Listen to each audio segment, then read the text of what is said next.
नमस्कार दोस्तों, स्वागत है आपका सिंकोरी एजुकेशन यूट्यूब चैनल पर। मेरा नाम है अजय शर्मा और आज हम यहाँ पे क्लास 11 के अंदर कॉम्प्लेक्स नंबर पढ़ रहे हैं। उसमें हम यहाँ पे चैप्टर नंबर 5 में आगे की बात करने वाले हैं, जिसमें मैं बताऊंगा आपको कि मॉड्यूलस क्या होता है, क्या क्या आइडेंटिटीज यहाँ पे हम अप्लाई करते हैं। तो जल्दी से जाइए, वीडियो को लाइक कर दीजिए, चैनल को सब्सक्राइब कर दीजिए और फटाफट मेरे साथ यहाँ पे हर एक कॉन्सेप्ट को समझते हुए आगे बढ़िए। सबसे पहले देखिए, यहाँ पे कॉम्प्लेक्स नंबर में हम आइडेंटिटीज की बात करने वाले हैं। हम यहाँ पे क्या आइडेंटिटीज होती हैं, कैसे हम आइडेंटिटी को अप्लाई करते हैं और कौन कौन सी आइडेंटिटी होती है, सब उन सबको यहाँ पे मैं डिस्कस करने वाला हूँ। तो चलिए यहाँ पे सबसे पहले देखते हैं, अगर मान लीजिए दो कॉम्प्लेक्स नंबर है, उनको अगर हम प्लस करके, जैसे हम a प्लस बी का स्क्वायर करते हैं, वैसे ही हम यहाँ पे z1 और z2 है, तो z1 प्लस z2 का स्क्वायर करें तो क्या आएगा हमारे पास रिजल्ट, z1 का square plus 2z1 z2 plus z2 का स्क्वायर। इसको हम ऐसे भी समझ सकते हैं दोस्तों, अगर हम यहाँ पे देखें तो z1 प्लस z2 यहाँ पे हमने लिखा, दोनों कॉम्प्लेक्स नंबर्स को लिखा, और यहाँ पे देखा मैंने एक और z1 प्लस z2 को लिखा, क्योंकि यहाँ पे स्क्वायर है दोस्तों। तो z1 को z1 से मल्टीप्लाई किया तो क्या आ गया, z1 का स्क्वायर, z1 को z2 से मल्टीप्लाई किया तो क्या आ गया, z1 z2। और अगर हम देखें तो z2 को अगर मैं यहाँ पे मल्टीप्लाई करूंगा तो यहाँ पे भी क्या बनेगा मेरा z1 z2, और ये क्या बन जाएगा मेरा z2 का स्क्वायर। तो यहाँ पे अगर आप सॉल्व करें आगे तो क्या बनेगा हमारा, z1 का स्क्वायर प्लस z1 और z1 z2 क्या बन जाएगा, 2z1 z2 प्लस क्या आ जाएगा हमारा z2 का स्क्वायर। तो यही रिजल्ट हमें मिलता है, चाहे हम दो कॉम्प्लेक्स नंबर की बात करें तो सेम रिजल्ट हमें मिलता है। जिस तरीके से मैं अलजेब्रा में या बीजगणित की बात करूं तो उसके अंदर हमें a प्लस बी का स्क्वायर जो मिलता है, a square plus b square plus 2ab, उसी तरीके से यहाँ पे दो कॉम्प्लेक्स नंबर में भी ये बात करता हूँ। तो इसको फटाफट से इसका स्क्रीनशॉट ले लीजिए, फिर नेक्स्ट आइडेंटिटी की तरफ बढ़ते हैं, आगे डिस्कस करते हैं कौन कौन सी चीजें हैं। तो यहाँ पे आपने इसको नोट डाउन कर लिया होगा, ये हमारी पहली आइडेंटिटी थी, पहला यहाँ पे हमारा फॉर्मूला था। हम यहाँ पे बात करेंगे नेक्स्ट पार्ट की तरफ। तो अगला है हमारा, यहाँ पे बात करूँ तो मैंने सारी चीजों को लिख दिया है, हर एक चीज को आप प्रूव करेंगे तो यही चीज बनने वाली है दोस्तों। अगर बात करूँ z1 माइनस z2 का स्क्वायर तो वो बनेगा z1 square minus 2z1 z2 plus z2 square. और अगर बात करूँ z1 प्लस z2 का क्यूबिक फॉर्म का या क्यूब का, तो वो बनेगा z1 का cube plus 3z1 square z2 plus 3z1 z2 का स्क्वायर, और आगे क्या बनेगा z2 का क्यूब यहाँ पे। ठीक है, तो इस तरीके से ये इस तरीके से क्वेश्चन को सॉल्व करते हैं। अगर माइनस होगा तो z1 का cube minus 3z1 square z2 plus 3z1 z2 का स्क्वायर माइनस z2 का क्यूब। ये आपको आइडेंटिटीज क्वेश्चन में यूज आ सकती है, बहुत ज्यादा यूजफुल है, इनको आपको अच्छे से आपको आनी चाहिए। अगर देखें पांचवी आइडेंटिटी को, तो वो है हमारा z1 का स्क्वायर माइनस z2 का स्क्वायर क्या बनता है, z1 minus z2 z1 plus z2, जैसे हमारा बनता है a square minus b square क्या बनता है, a plus b a minus b। तो इसी तरीके से हम इनको भी सॉल्व करते हैं। तो ये रही आइडेंटिटीज की बात, इसका भी स्क्रीनशॉट ले लीजिए, फिर नेक्स्ट पार्ट की तरफ बढ़ते हैं। तो उसका स्क्रीनशॉट आप लोगों ने ले लिया होगा। हम आगे बात करेंगे किस जो कॉन्सेप्ट की बात करने वाले हैं, जो इंपॉर्टेंट कॉन्सेप्ट है आपका आइडेंटिटीज के बाद, वो है हमारा modulus and the conjugate of a complex number. तो कॉम्प्लेक्स नंबर की यहाँ पे बात हो रही है दोस्तों, कॉम्प्लेक्स नंबर का क्या हम निकाल रहे हैं, मॉड्यूलस निकाल रहे हैं और कॉन्जुगेट निकाल रहे हैं। तो यहाँ पे ये कॉन्सेप्ट इसलिए इंपॉर्टेंट है क्योंकि इस पर 100% एग्जाम्स में क्वेश्चन पूछा जाता है दोस्तों, इसलिए मैं इस पर थोड़ा सा जोर दूंगा। अगर बात करें मॉड्यूलस की, तो सबसे पहले मॉड्यूलस जो है, कॉम्प्लेक्स नंबर को इस तरीके से मॉड्यूलस के रूप में दिखा देते हैं। आपको पता है किसी भी नंबर का मॉड्यूलस कर दिया जाता है, दोनों साइड आप इस तरीके से लाइन जो है वो बना देते हैं, वो क्या बनता है हमारा मॉड्यूलस को रिप्रेजेंट करने का क्या है, तरीका है। अगर बात करूं तो उसको मॉड्यूलस को किस तरीके से लिखा जाता है, a प्लस आयोटा बी का एक फॉर्म होता है दोस्तों, जो मैंने बताया था आपको बहुत स्टार्टिंग के अंदर, हर एक इंट्रोडक्शन के अंदर, बेसिक पार्ट के अंदर मैंने आपको डिस्कस किया था कि a प्लस आयोटा बी होता है, a और b दोनों रियल नंबर होते हैं। तो यहाँ पे a का स्क्वायर प्लस b का स्क्वायर का अगर अंडर रूट कर दिया जाए तो हमें क्या मिल जाता है दोस्तों, मॉड्यूलस मिल जाता है किसी भी कॉम्प्लेक्स नंबर का। तो मॉड्यूलस कैसे निकालते हैं आपको क्लियर हुआ होगा, एक एग्जाम्पल की मदद से इसको समझिए। 3 प्लस आयोटा है तो a का वैल्यू कितना है, 3 है, और b का वैल्यू कितना है, 1 है। तो यहाँ पे क्या आ जाएगा, 3 स्क्वायर प्लस 1 का स्क्वायर मतलब कितना आ गया, 9 प्लस 1 कितना आ गया, अंडर रूट 10। तो हमारा मॉड्यूलस ऑफ z का जो वैल्यू है वो कितना आ गया दोस्तों, 10, कितना आ गया, रूट 10 आ गया। तो इस तरीके से आप इसको सॉल्व करते हैं। किस तरीके से आप यहाँ पे मॉड्यूलस को निकालते हैं वो मैंने डिस्कस किया, इसका स्क्रीनशॉट ले लीजिए, फिर एक क्वेश्चन को डिस्कस करते हैं, उसको सॉल्व करेंगे। तो यहाँ तक आपने इसको नोट डाउन कर लिया होगा। अब यहाँ पे हम बात करेंगे क्वेश्चन की, एक क्वेश्चन डिस्कस कर लेते हैं, इससे मॉड्यूलस में थोड़ी सी क्लैरिटी आ जाएगी आपको।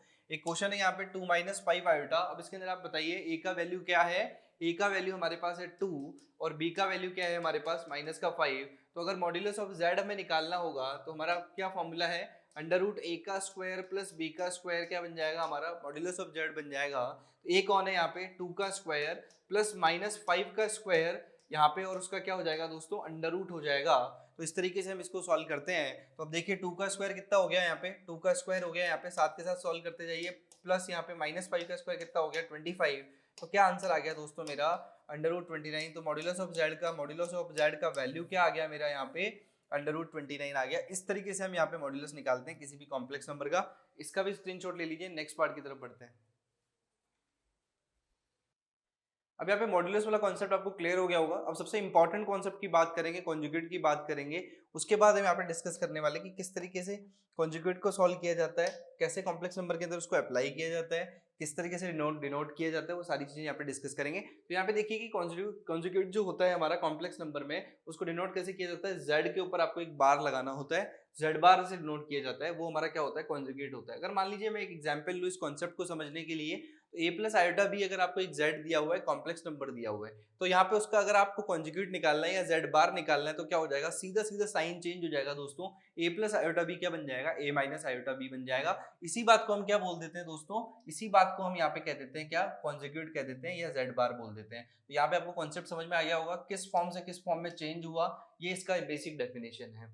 अगर बात करूं मैं एक एग्जाम्पल की, तो 3 प्लस आयोटा के ऊपर अगर आप उसको बार लगा दे, तो उसका आपको क्या करेंगे, 3 प्लस आयोटा का क्या निकाल रहे हैं, एक्चुअल में आप निकाल रहे हैं कॉन्जुगेट निकाल रहे हैं। तो यहाँ पे क्या होगा, साइन चेंज हो जाएगा, बेसिकली क्या बन जाएगा आपका जेड का बार जो है, या कॉन्जुगेट ऑफ 3 प्लस आयोटा क्या बन जाएगा आपका 3 माइनस आयोटा में चेंज हो जाएगा। तो इस तरीके से ऐसे क्वेश्चंस को सॉल्व किया जाता है। एक और एग्जाम्पल देखिएगा, 2 माइनस 5 आयोटा जो है, उसका कॉन्जुगेट अगर आपको निकालना है तो क्या बन जाएगा, वो 2 प्लस 5 आयोटा बन जाएगा। बहुत बेसिक कॉन्सेप्ट्स हैं, दोनों बहुत इंपॉर्टेंट हैं, और यहाँ पे डायरेक्टली क्वेश्चन में पूछा जाता है। अगर आपको मल्टीप्लिकेटिव इनवर्स की बात करूँ या कॉम्प्लेक्स नंबर का इनवर्स जेड इनवर्स की बात करूँ, उससे भी एक फॉर्मूला निकलता है जिसके अंदर हम कॉन्जुगेट और मॉड्यूलस को यूज करते हैं। उसको अभी डिस्कस करेंगे, उससे पहले आप इसका स्क्रीनशॉट ले लीजिए और फिर हम आगे बढ़ते हैं।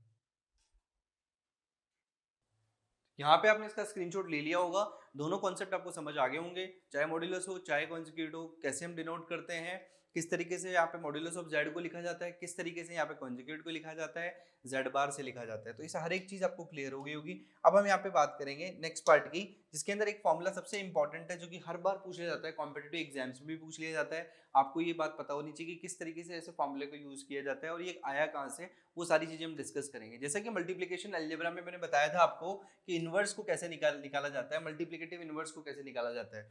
तो अगर मल्टीप्लिकेटिव इनवर्स की बात करूं, अगर मैंने कोई भी चीज लिखी, यहाँ पे कोई भी z ले लिया, z इनवर्स का मतलब क्या होता है दोस्तों, 1/z होता है। तो 1/a प्लस आयोटा बी मैंने यहाँ पे z इक्वल टू क्या ले लिया, z का वैल्यू मैंने यहाँ पे ले लिया a प्लस आयोटा b मैंने यहाँ पे ले लिया, जो नॉर्मल फॉर्म होता है कॉम्प्लेक्स नंबर का, ठीक है, जिससे हम इसको रिप्रेजेंट करते हैं। तो यहाँ पे 1/a प्लस आयोटा b हो गया, लेकिन मुझे पता है z इनवर्स क्या होता है, a upon a square plus b square plus iota minus b upon a square plus b square होता है दोस्तों।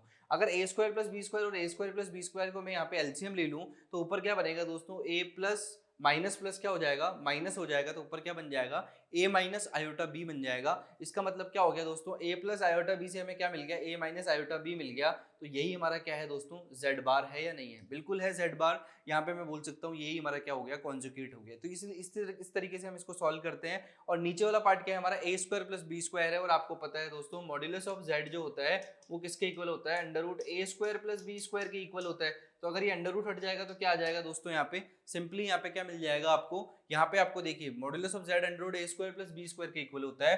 तो मॉड्यूलस ऑफ जेड का स्क्वायर क्या हो जाएगा, वो a square plus b square के इक्वल हो जाएगा। और यहाँ पे क्या लिखा हुआ है, a square plus b square है, तो इसको किससे रिप्लेस कर सकता हूँ, मॉड्यूलस ऑफ जेड का स्क्वायर और ऊपर क्या लिखूंगा, जेड बार। तो हमारा फॉर्मूला क्या बन जाएगा, जेड इनवर्स का Z bar upon modulus of z का स्क्वायर। तो इस तरीके से जेड इनवर्स को भी हम डायरेक्टली निकाल सकते हैं अगर हमें कॉन्जुगेट और मॉड्यूलस दोनों पता है।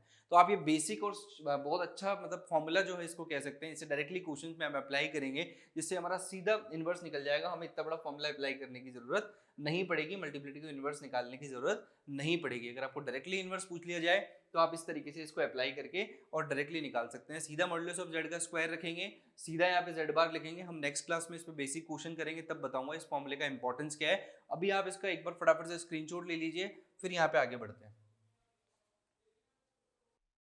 यहाँ पे आपने इसका स्क्रीनशॉट ले लिया होगा, z इनवर्स इक्वल टू क्या आ गया हमारा, z का bar upon modulus of z का क्या आ गया, स्क्वायर आ गया। डिवाइड कर दिया इसको मैंने, सिंपल आपको हर एक चीज यहाँ पे क्या हो गई दोस्तों, क्लियर हो गई।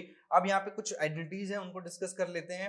जो रिजल्ट्स हमें मिले हैं यहाँ पे, z इनवर्स वाला जो फॉर्मूला है उसके बेसिस पे जो रिजल्ट मिले हैं हमें, उसके हिसाब से हम यहाँ पे क्या कह सकते हैं, मॉड्यूलस और कॉन्जुगेट के बारे में बात करूंगा। अगर यहाँ पे z1 z2 दोनों को क्लब कर दिया जाए और उसका मॉड्यूलस लिया जाए, तो वो किसके इक्वल होगा, यहाँ पे इंडिविजुअल z1 z2 के भी इक्वल हो जाएगा। ये मॉड्यूलस का एक बेसिक, यहाँ पे बहुत बेसिक रिजल्ट्स हैं जो आपको पता होने चाहिए। अगर आप इसको सॉल्व करेंगे, z1 z2 दोनों को क्लब कर देंगे, दोनों दोनों के दोनों कॉम्प्लेक्स नंबर को आप इंडिविजुअल भी लिख सकते हैं, ये दोनों चीजें इक्वल होगी। अगर बात करो डिवाइड में, सेम चीज डिवाइड में भी हो जाएगी, Z1 Z2 दोनों पे यहाँ पे इंडिविजुअल मॉड्यूलस लग जाएगा और यहाँ पे Z2 जो है वो क्या होना चाहिए, नॉट इक्वल टू 0 होना चाहिए। अलजेब्रा की और आगे बात करूं मैं, और ऑपरेशंस क्या क्या हो सकते हैं, Z1 Z2 को मल्टीप्लाई कर दिया जाए, उनके ऊपर यहाँ पे उसका कॉन्जुगेट लिखा जाए तो इंडिविजुअल कॉन्जुगेट भी इक्वल हो जाएगा, तो ये इस चीज के इक्वल हो जाएगा। ये तीनों रिजल्ट्स आपके लिए बहुत इंपॉर्टेंट है। आगे अगर बात करेंगे तो इसके अंदर हम डिस्कस करने वाले हैं Z1 plus Z2, Z1 plus minus Z2 का जो कॉन्जुगेट है वो यहाँ पे Z1 का कॉन्जुगेट प्लस माइनस क्या हो जाएगा हमारा, Z2 का कॉन्जुगेट के इक्वल हो जाएगा। अगर Z1 Z2 पे पूरा कॉन्जुगेट लगा हुआ है तो यहाँ पे इंडिविजुअल पे Z1 और Z2 पे भी लग जाएगा, और यहाँ पे Z2 जो है वो क्या होना चाहिए, नॉट इक्वल टू 0 होना चाहिए। तो ये आपके बेसिक रिजल्ट्स हैं, आप इसके स्क्रीनशॉट ले लीजिए। आप पहले इसका स्क्रीनशॉट लीजिए 1 to 3 तक का, और उसके बाद यहाँ पे 4 to 5 का लीजिएगा, जिससे आपको हर एक चीज क्लियर हो जाए। इनको भी आप अपने शॉर्ट नोट्स में लिख सकते हैं, जिससे कि आपको हर एक चीज क्लियर हो जाए। तो इसका स्क्रीनशॉट आपने ले लिया होगा। अब यहाँ पे 4th और 5th रिजल्ट है, उसका भी स्क्रीनशॉट ले लीजिए, जिससे आपको क्लियर हो जाएगी हर एक बात। यहाँ तक आपका सारा बेसिक जो पार्ट है कॉम्प्लेक्स नंबर का वो खत्म हो जाता है। हम बेसिक क्वेश्चंस को डिस्कस करेंगे नेक्स्ट क्लास में, तो इसको भी आप इसका भी स्क्रीनशॉट ले ले, पॉज कर ले वीडियो को और आराम से इसको देख ले एक बार जल्दी से, और पूरा का पूरा पार्ट जो है उसको आप सॉल्व कर ले। तो दोस्तों उम्मीद करता हूँ आपको सारी की सारी चीजें अच्छे से समझ आई होगी, हर एक बात आपको क्लियर हुई होगी, चाहे मॉड्यूलस कॉन्सेप्ट की बात हो, चाहे कॉन्जुगेट की हो, या कॉम्प्लेक्स नंबर के सारे बेसिक चीजों की हो। हम नेक्स्ट क्लास में बेसिक क्वेश्चंस को लेंगे, जिससे आपको कॉन्सेप्ट में और क्लैरिटी आएगी। तो मिलते हैं दोस्तों नेक्स्ट क्लास में, तब तक आप जाइए जल्दी से चैनल को सब्सक्राइब कर दीजिए, अपने दोस्तों के साथ इसको शेयर करिए, और वीडियो को लाइक करना मत भूलना, कमेंट करके बताना कि आपको कौन सा पार्ट सबसे अच्छा लगा। मिलते हैं दोस्तों नेक्स्ट क्लास में, तब तक के लिए आप सभी का बहुत बहुत धन्यवाद।